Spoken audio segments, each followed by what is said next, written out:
pour toi? Elle est en route, la terre. Pour toi? Ouais. Ah, c'est bon. Tu l'avais comment? Streetcar Slam. Ici? Non. C'est un pote qui m'a envoyé une image. Ah, c'est pas drôle ça. J'ai scanné sur Mais c'est pas sur bien. mon Mac.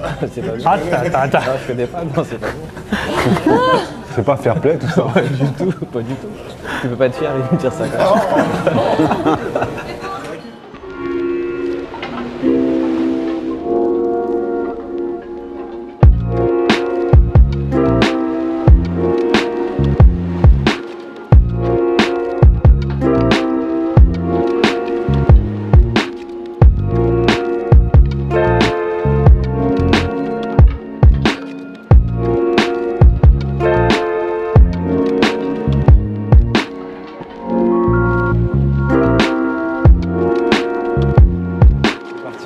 Bon, maintenant qu'on sait que des gens trichent dans l'audience pour avoir des paires, ok, donc Vous on voulez y être va. dans votre collectif, lui?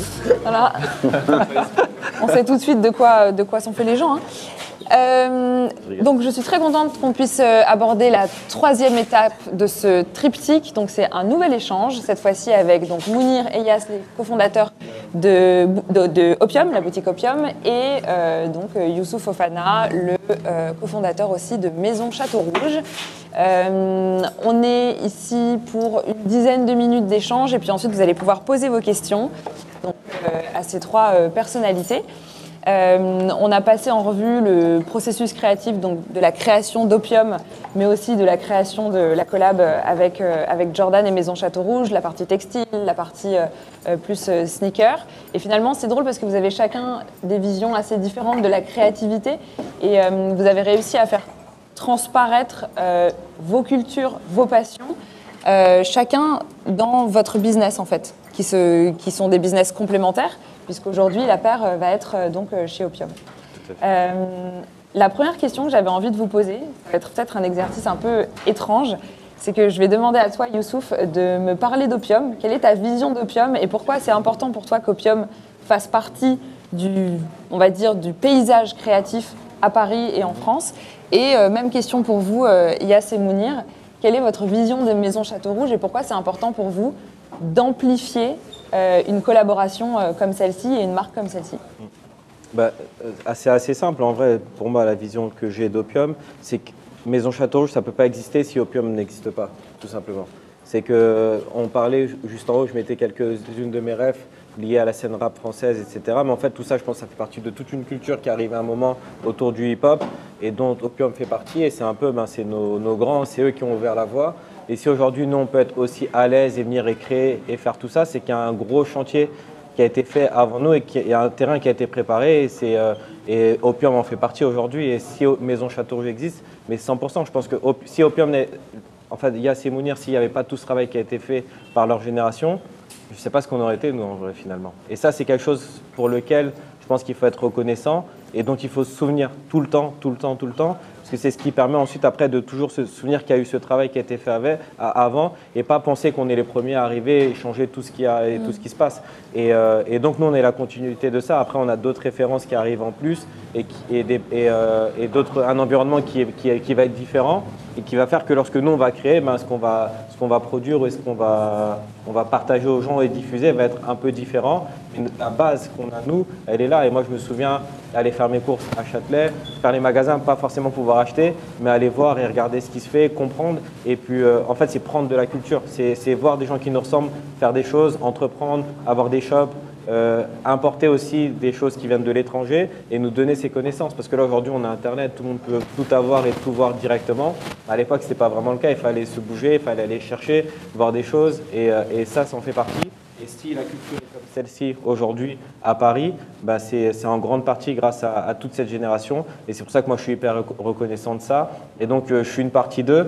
Et ce qu'on essaie de construire aujourd'hui, en fait, c'est un peu la continuité.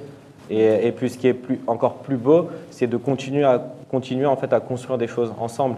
Et ça, c'est quelque chose qui m'a beaucoup touché et beaucoup marqué lorsque j'ai fait la première collaboration. En fait, dès qu'on a eu les premiers échanges, en fait, Mounir est passé nous voir. Et puis, en fait, il avait énormément d'histoires sur le 18e. En fait, il connaît parfaitement le 18e. Il avait plein de potes, des gens finalement avec qui nous aussi on bossait, etc.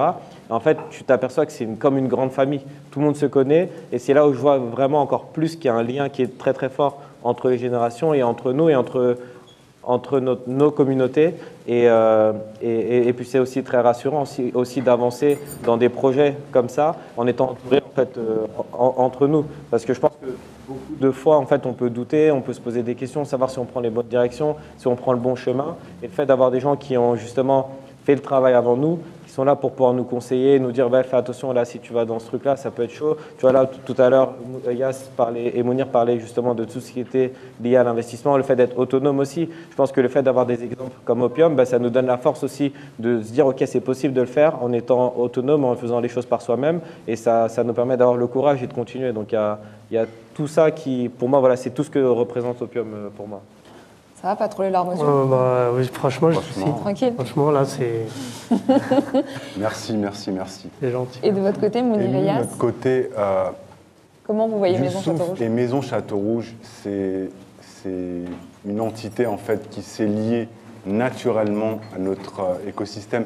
Déjà, comme a dit Youssouf, en fait, nous, on a une grande attache avec le quartier de Barbès, avec le Square Léon, en fait, où quand on était plus jeune, on a plein de potes qui ont grandi dans ce quartier-là, et le fait d'avoir vu Youssouf et créer cette entité dans la rue Mira, où on avait un pote, Karim, qui avait son père, il avait un bar à l'époque à rue Mira. En fait, où à l'époque c'était un quartier qui était un peu chaud et tout, c'était un peu galère et tout, et de se dire que Youssouf est arrivé à créer cette entité et a mis toute cette énergie dans la rue Mira, ça nous a fait grave kiffer déjà d'une.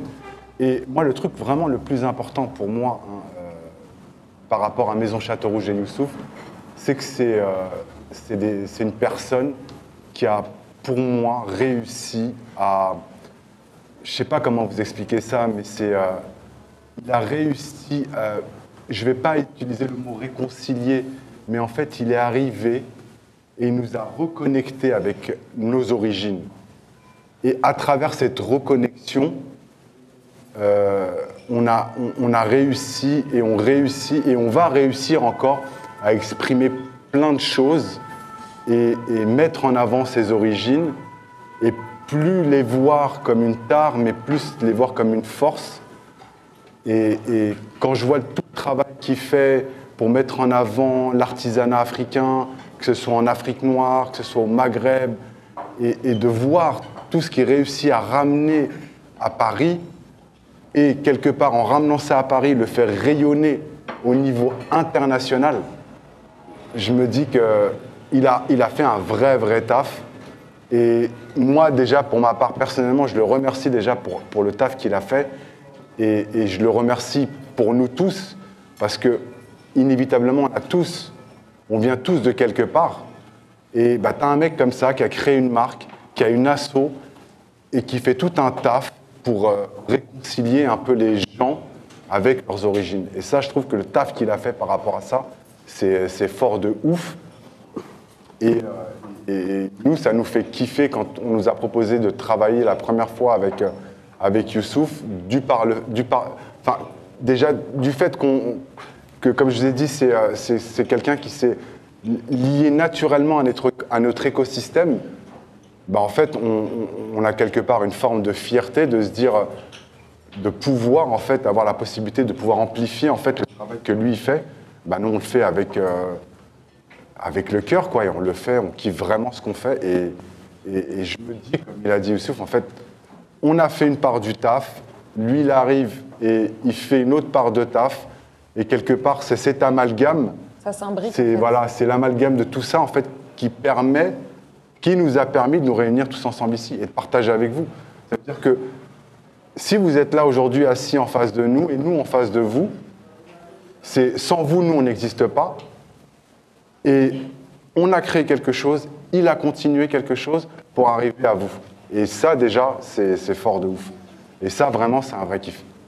Pour nous et pour tout le monde. Ce qui est intéressant pour vous, c'est de se dire, Youssouf est la preuve vivante qu'on peut créer quelque chose de grand, de fort, d'identitaire, tout en restant soi-même. Parce qu'il faut se dire quelque chose, c'est pas Youssouf qui est parti frapper à la porte de Jordan pour faire un projet avec eux. C'est le contraire. Et le fait que ce soit le contraire, c'est 1000 fois plus fort. Parce que, c'est-à-dire qu'une identité comme Jordan, comme tu disais tout à l'heure, ont vu quelque chose, ont vu une énergie, ont vu quelque chose en lui et ont voulu s'associer. Le résultat est que l'association est réussie.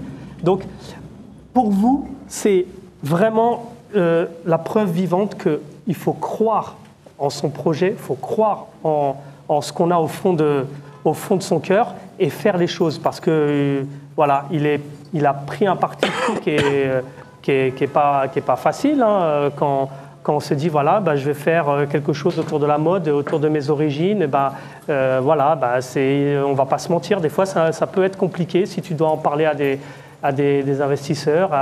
Voilà, on peut se dire, ça peut être compliqué parce que ça reste quelque chose qui peut être une niche, tu vois.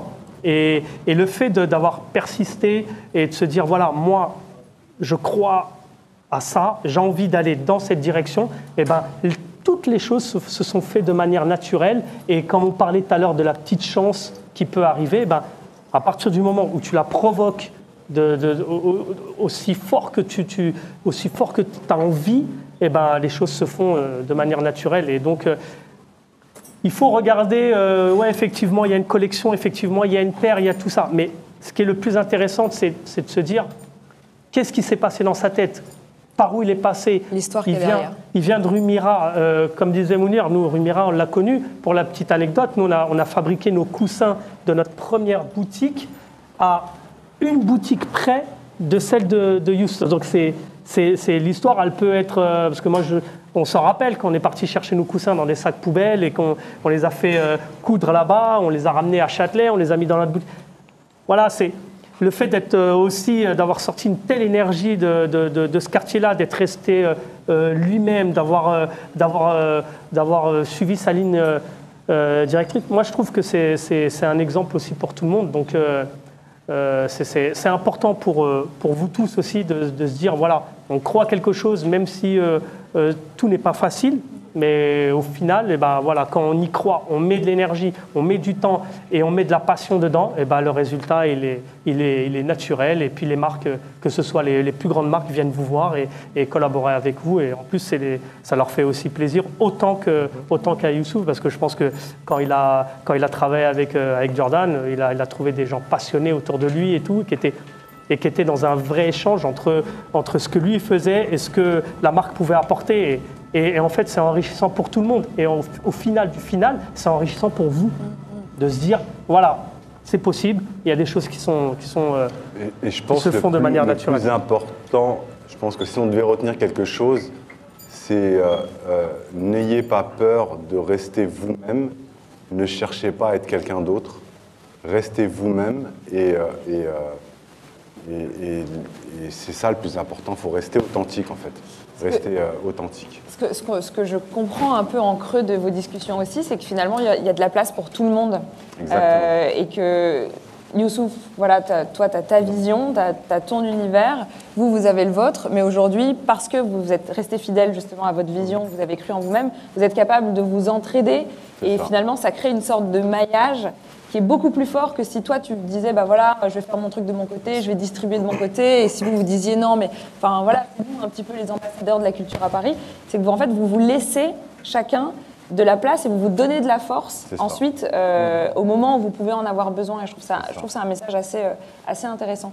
J'aimerais bien qu'on parle de vos inspirations. Ensuite, on va passer aux questions-réponses. Mounir et Iyas, vous avez parlé du fait de voyager, de rencontrer des personnes. De ton côté, Youssouf, c'était vraiment ce côté imagerie. Tu as beaucoup parlé des visuels et de la photographie qui faisait partie de vos inspirations premières. Quelles sont les personnes, les personnalités que vous connaissez ou non, connues ou non, qui vous inspirent aujourd'hui et qui vous permettent de rester un petit peu focus sur une ligne, on va dire, une ligne éditoriale, une ligne graphique, une ligne éthique aussi? En vérité, nous, les gens qui nous inspirent sont tout simplement notre communauté, en fait. C'est tous les gens qui sont autour de nous. Pourquoi on reste aussi connecté à notre boutique et connecté aux kids qui viennent et qui nous posent des questions? Parce qu'on a aussi besoin d'être tout le temps, avoir cet amalgame-là. Et c'est vrai qu'il n'y a pas réellement de personnalité, tu vois, mais notre communauté est tellement riche. Les gens qui sont autour de nous sont tellement riches, tous différents, mais c'est une énergie qui en sort, qui est ouf, quoi. Et en vérité, nous, on se nourrit de ça. On se nourrit de cette communauté. Je pense que Youssouf, je ne vais pas parler à sa place, mais voir tout ce qu'il y a dans sa rue, voir tout ce qui peut être folklorique ou pas, mais c'est des choses qui le nourrissent tous les jours. C'est des choses qui sont... Voilà, en fait, notre environnement fait de toutes nos inspirations, en fait. Voilà. Oui, c'est un peu ça. C'est qu'en fait, je pense qu'après, c'est la nature de... Lorsqu'on est créatif, on est un peu curieux. Donc, en fait, tout ce qu'on peut voir peut créer un déclic ou nous donner une idée, mais ça peut être vraiment tout et n'importe quoi. Et à côté, après, je pense qu'il y a la première inspiration, en fait, au départ, elle arrive, je pense que c'est les parents pour tout le monde, où on voit un peu le parcours, le chemin. Ensuite, on a les frères et sœurs. Moi, je sais que j'ai 2 grandes sœurs et un grand frère. Donc, très vite, en fait, ça a été des inspirations où tu as envie de suivre leur chemin. Après, c'est pas forcément, tu te cherches encore personnellement, donc tu essayes de suivre un peu ce chemin-là. Mais c'est là aussi où tu arrives à avoir quelques briques et quelques éléments qui, petit à petit, construisent ta personnalité. Avec les parents, c'est tout ce qui est lié à ma culture soninké. Donc, je suis d'ethnie soninké, donc originaire du Sénégal.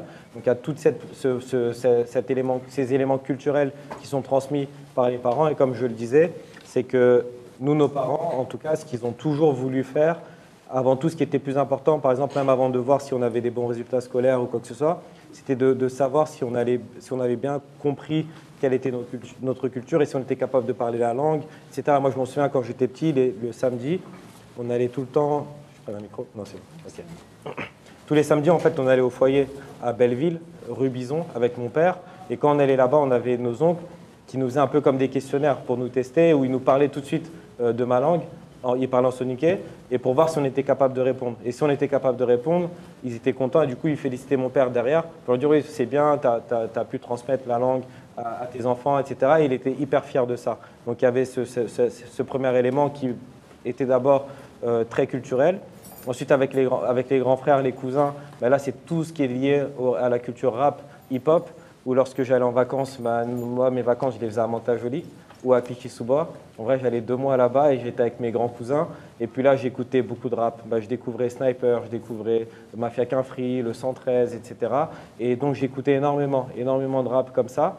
Et après, plus ça avançait, plus j'avais d'autres inspirations et plus j'avais construit ma personne. Et après, voilà, je pense que c'était plus moi qui allais chercher des choses. Et aujourd'hui, en fait, il y a des designers, des architectes comme Charlotte Perriand qui vont m'inspirer. Il y a une architecte comme Lina Bobardi qui a fait un travail incroyable à Sao Paulo, qui aujourd'hui m'inspire énormément. Et aussi, ça marche par période. Donc, il y a des périodes où je vais être très inspiré par ces personnalités et où je vais pousser mes recherches, mais à fond, où je vais vraiment pousser les recherches sur leur travail pour ensuite après voir en fait comment, moi, avec ce que je fais aujourd'hui, leur travail peut me servir. Donc, c'est comme ça qu'après que je fonctionne.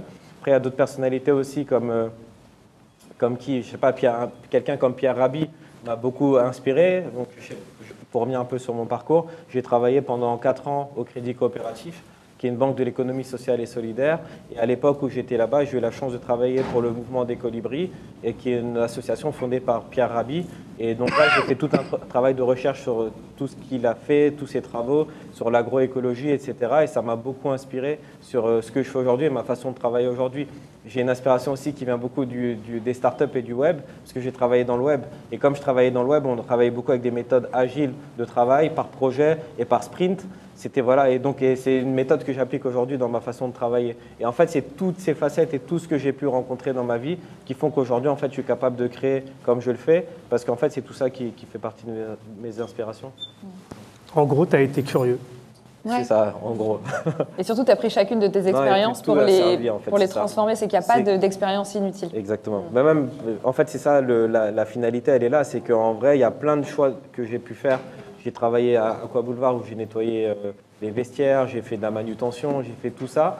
Et en fait, chaque chose m'a appris quelque chose. Quand je travaillais à la banque, ça m'a permis d'apprendre déjà à m'exprimer plus facilement.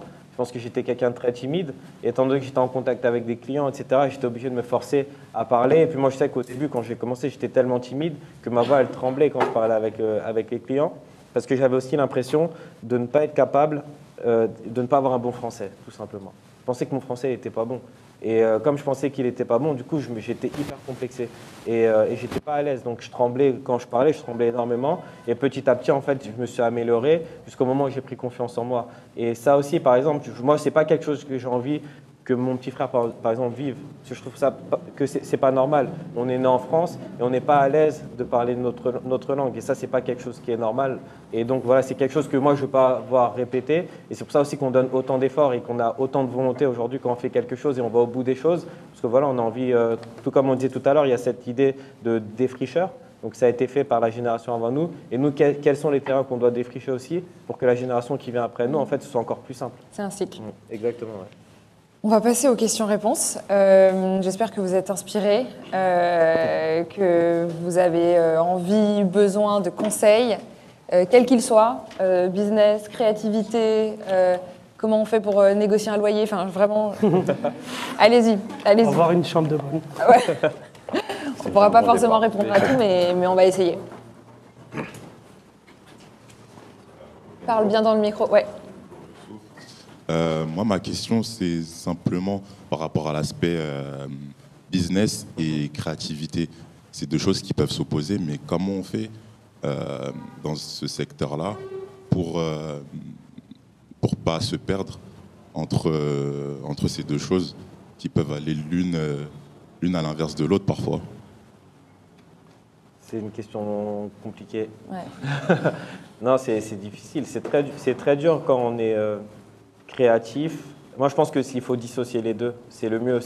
Si on monte quelque chose, si on est très créatif, c'est trouver justement un partenaire qui est beaucoup plus tourné autour du business pour qu'il puisse s'occuper uniquement de ça. Parce qu'en fait, à titre personnel, par exemple, j'ai pendant longtemps fait les deux et ça a beaucoup bridé ma créativité. Parce qu'en fait, quand je voulais créer, il y avait trop de problèmes à côté et je devais réfléchir à tous ces problèmes pour les régler, et ce qui faisait que j'arrivais pas à créer, c'était trop compliqué. En fait, j'arrivais même pas à me projeter et me dire, ok, je vais commencer à dessiner une collection, alors que derrière, je sais que c'était le bordel sur plein d'autres choses. Et ce qui faisait que tant que c'était pas dissocié, c'était compliqué et ça me permettait pas d'avancer, et donc je restais bloqué beaucoup. Donc je pense que le mieux, c'est d'être capable de dissocier une personne pour le business et une personne pour la créativité. Je pense que c'est vraiment le mieux. Après, au démarrage, c'est toujours plus compliqué, donc il faut faire les deux. Et moi, je pense qu'au démarrage, lorsqu'on débute une marque, je ne sais pas si c'est pour une marque ou pas forcément. C'est pour tout ce qui est création de projet en général. Ouais. Moi, je suis dans les médias personnellement, mais je sais que ça peut se rejoindre dans la mesure où on commence par créer un projet, en fait, oui. Que ce soit dans la mode ou voilà quoi, c'est entreprendre. Pour que ce soit après c'est personnel peut-être, mais pour que ce soit le plus pur possible, au départ, je pense qu'il faut se focus uniquement sur la créativité. Et en plus, je pense que c'est par passion, à mon avis, lorsqu'on crée comme ça. Après, il y a différents types de business. Il y a certaines personnes qui vont faire des business pour qu'ils soient rentables. Et ça, c'est quelque chose qui existe et qui doit exister également. Donc, où là, il n'y a peut-être pas forcément cette partie créative ou quoi que ce soit. Et je pense que lorsqu'un projet naît par une passion, par une création, il faut oublier le côté business au démarrage, je pense, pour créer la chose la plus pure possible. Et une fois que ça avance, après, c'est de réfléchir à des modèles économiques. Mais je pense que c'est ça. Et puis après, même si ça ne devient pas un projet qui devient un projet financier ou qui peut permettre de rapporter l'argent, c'est pas grave. Au moins, on aura fait quelque chose avec lequel on est 100% à l'aise.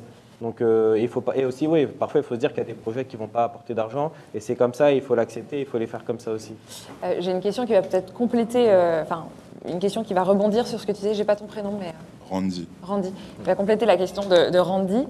Est-ce que ça vous est déjà arrivé, chacun d'entre vous, de devoir refuser un projet qui a l'air intéressant comme ça sur le papier, parce que justement, ça allait un peu à l'encontre de votre vision, alors que techniquement, quand vous en parlez, vous dites « Ok, c'est une collab avec je ne sais quelle marque ou je sais quelle entité, c'est super, on devrait dire oui. » Mais vous avez votre instinct qui vous dit « Ok, en fait, si on fait ce truc-là, c'est pas nous. » Non, là, on l'a jamais réellement refusé, mais on a toujours discuté, en fait.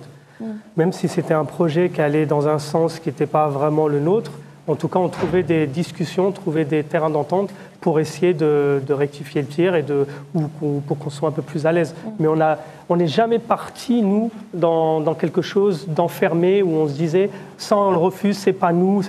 Non, on s'est toujours ouvert et on a toujours cherché quelque chose qui puisse nous faire avancer un peu dans tous les projets. Donc l'idée, c'est vraiment d'aller chercher des challenges un peu partout quand on pouvait. Et pour revenir à ta question, le moteur numéro 1, ça reste la créativité. C'est ton moteur numéro 1. Le reste, va en découler. Mais à un moment, quand le business va frapper à ta porte, il faut que tu le regardes en face et que tu prennes les dispositions. Si tu tournes et que tu dis, moi, je m'enferme que dans ma créativité, tu ne vas pas y arriver. Comme un business qui commence uniquement par du business, en disant business pur, je vais faire un truc, mais voilà, il me faut tant d'argent. En général, tu vois, en général, c'est quelque chose qui ne pérennise pas. Donc, le numéro 1, c'est ta créativité, ton énergie, ta passion. Et ensuite, ça en découle en business. C'est pour ça de se dire, je vais faire ça parce que je veux tant de salaire ou je veux faire ça parce que je veux tant d'argent. C'est pratiquement tuer dans l'œuf le projet. Et il ne faut jamais le faire. C'est pour ça aussi qu'il faut, je pense, il faut s'armer. C'est-à-dire qu'il va falloir peut-être que tu envisages, si tu veux créer quelque chose, peut-être le créer avec quelqu'un d'autre, où tu vas avoir en cette personne une forme de complémentarité. C'est-à-dire que, un peu comme Youssouf, qui se concentre sur sa créativité, lui, dans son équipe, il aura forcément des gens qui vont gérer toute la partie business. Et s'il ne veut pas brider sa créativité, en fait, il va devoir s'entourer de personnes qui vont lui gérer sa partie business. Et ça, je pense que, inévitablement, c'est quand même mieux, si tu veux commencer, malgré que c'est quand même vachement difficile de s'associer ou d'envisager un business à plusieurs. Mais n'empêche que ça reste quand même une manière plus sereine, en fait, d'envisager quelque chose. C'est d'utiliser et d'exploiter, en fait, les compétences de chacun et de les mettre à disposition du projet commun pour pouvoir avancer dans la direction dans laquelle tu veux. Et je vais rebondir sur ce que tu disais tout à l'heure, Yass, de pas forcément dire non à une collaboration, à un projet parce qu'on se dit que ça ne nous correspond pas, mais de discuter. C'est vrai qu'on peut être impressionné quand une marque ou une entité, enfin peu importe la grosseur, mais nous contacte en disant « Ah, on aimerait bien faire ça ». Souvent, les personnes arrivent avec un truc un peu préconçu en proposant une idée. Et c'est vrai qu'en fait, il y a toujours une marge de manœuvre et de dire, en fait, moi, c'est vrai que c'est important qu'il y ait un propos qui aille dans telle direction ou qu'on n'oublie pas aussi cette communauté. Est-ce que vous pensez qu'on pourrait plutôt le tourner comme ça ? Et en fait, ça les enrichit aussi. Parce qu'eux, ils ne peuvent pas forcément être dans ta tête et connaître la vision profonde de ton projet. Mais si toi, tu prends un peu leur idée et que tu la mélanges à la tienne, ça va faire un truc encore plus fort. Donc effectivement, il y a toujours une marge de discussion, négociation, manœuvre, qui est finalement la partie très intéressante. C'est pas forcément oui, non, peut-être. Enfin. Après, ça dépend aussi. Si jamais tu associes ton image, je sais pas, avec Pampers, peut-être que ça colle pas, tu vois. Encore que. Ouais, encore que. Mais non, après, il faut toujours rester soi-même et pas chercher à se travestir des fois et aller vers des trucs qui nous correspondent pas, juste pour dire je fais des trucs. Il faut garder un peu ce côté authentique qui va, comment t'expliquer, il va redorer limite encore plus ton image, au lieu d'aller la galvauder, la donner à quelqu'un qui ne correspond pas forcément à ton identité. Est-ce qu'il y a d'autres questions ? Oui, il y a deux questions là. Alors, avec les lunettes. Enfin une fille. Ouais. Ça marche, oui. Ouais. Je voulais juste que vous parliez un petit peu du takeover de ce lieu qui est assez incroyable. Est-ce que vous pouvez parler un petit peu de ça? Et je pense que j'ai vu que ça va durer 1 an, c'est ça? Ou est-ce qu'il y a un temps arrêté sur le takeover de Tati? Ok. Après, rapidement, tu peux nous dire un peu... Rapidement, oui. Ouais. C'est qu'en fait, il y a eu un appel à projet qui s'est réinventé Paris, qui a eu lieu. Et comme c'est un immeuble emblématique de la ville de Paris, donc il y a eu, je crois que c'est la mairie de Paris, qui a fait un appel à projet. Il y a un promoteur, donc une entreprise qui s'appelle Immobel, qui a racheté donc tout l'îlot. Et lorsqu'ils ont racheté tout l'îlot, donc ils ont fait appel à une agence qui s'appelle Forest, qui est spécialisée dans l'occupation de lieux temporaires, avec qui Maison Château Rouge collabore aujourd'hui pour réaliser toute une programmation autour du lieu et qui aura lieu donc, sur une période donc, éphémère au départ. Ensuite, il y a des travaux qui vont avoir lieu et tout l'objectif de ce projet, c'est de réaliser une préfiguration du lieu avec les futurs usages et de tester et de voir si ça fonctionne, de faire en sorte que ça puisse être un lieu qui soit à destination des publics du quartier, des arrondissements donc du 18e, du 9e arrondissement, du 10e arrondissement, étant donné qu'on a une place qui est centrale, pas centrale, mais qui est en intersection entre ces différents arrondissements. Et c'est surtout de proposer un lieu qui soit à destination de la jeunesse, mais à destination aussi des cultures diasporiques qu'on retrouve à Paris, et faire en sorte que ce soit un peu notre point de discussion, d'échange, il va y avoir une radio, il y aura une cafétéria, un espace d'exposition, des workshops, une médiathèque aussi. Donc voilà, c'est un peu tout le projet qui va avoir lieu ici. Et pour tous ceux qui ont fait leurs courses chez Tati, ça fait quelque chose. C'est clair. Ouais, c'est clair. Bah ça pour tous, en plus moi vraiment le lien que j'ai avec Tati, c'est les rentrées scolaires. Et je m'en souviens venir ici avec mon père et faire le tour des bacs pour trouver des paires de chaussures. Et en vrai, j'étais énervé. Parce que moi, je voulais des paires de marque. En vrai, mais il n'y avait pas de Jordan. Il n'y avait pas de Jordan. Non, il n'y avait pas ici, tu vois. Et je me rappelle, tu trouves et mon père, il trouvait une paire, il me montre, j'aimais pas, mais j'étais obligé de dire, ouais, c'est bien. Et après, il fallait chercher l'autre chaussure dans l'autre bac, l'autre pied. On me passait du temps et je me rappelle, on avait acheté une paire une fois, c'était du 40. Et moi, j'étais en CM1 ou en CM2. C'était vraiment trop grand pour moi. Et j'ai porté 2 ans la même paire. Bah, c'est ça l'intérêt. Ouais, c'est ça. Moins 2 ans. Exactement. Donc c'est un peu le lien que tout le monde a un peu ici avec cet espace. Et symboliquement, je trouve que ça fait partie de la culture. Ça. Ouais. Être entrepreneur et pouvoir faire quelque chose dans un lieu aussi mythique où on a été consommateur, ça fait toujours plaisir. On avait une autre question juste ici.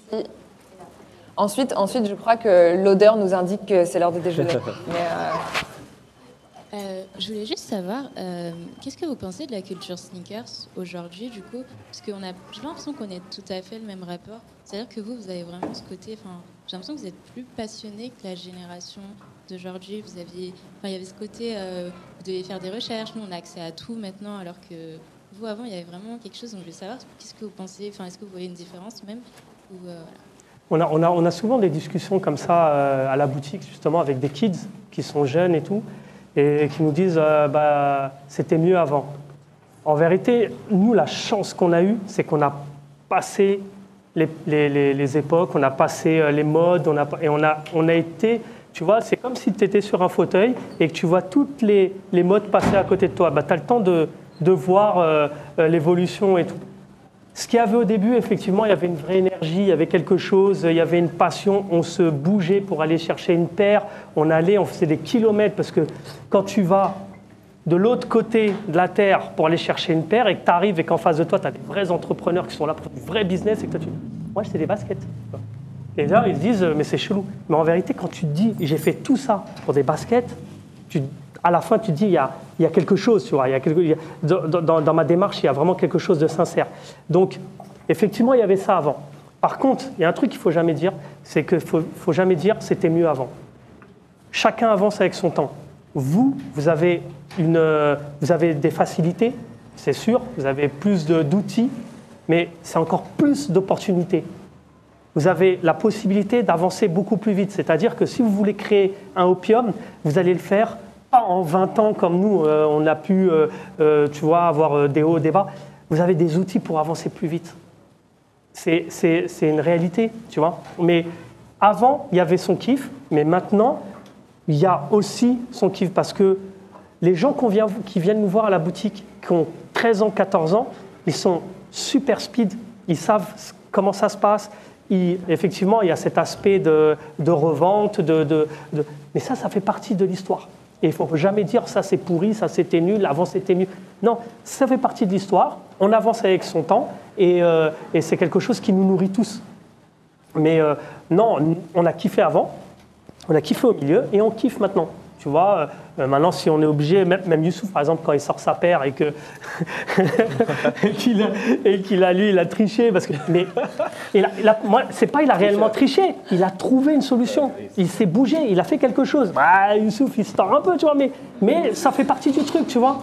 Et il faut être filou, il faut chercher des trucs. Et donc, c'est pour ça que dans chaque génération, chaque époque, ça a été quelque chose de super enrichissant. Merci beaucoup à vous tous et à vous toutes pour votre temps, votre énergie. Enfin, je sais pas, je trouve qu'il y avait une vibe un petit peu familiale dans l'audience et on s'est tous sentis très bien, en tout cas pour ma part. Merci aussi beaucoup pour vos questions et la pertinence de vos questions, donc votre écoute forcément. On va passer au déjeuner. Et pour terminer, je vous remercie tous les trois, beaucoup. Mounir, Merci à Yas, vous. Youssouf, Merci à vous tous. pour à vos vous. conseils.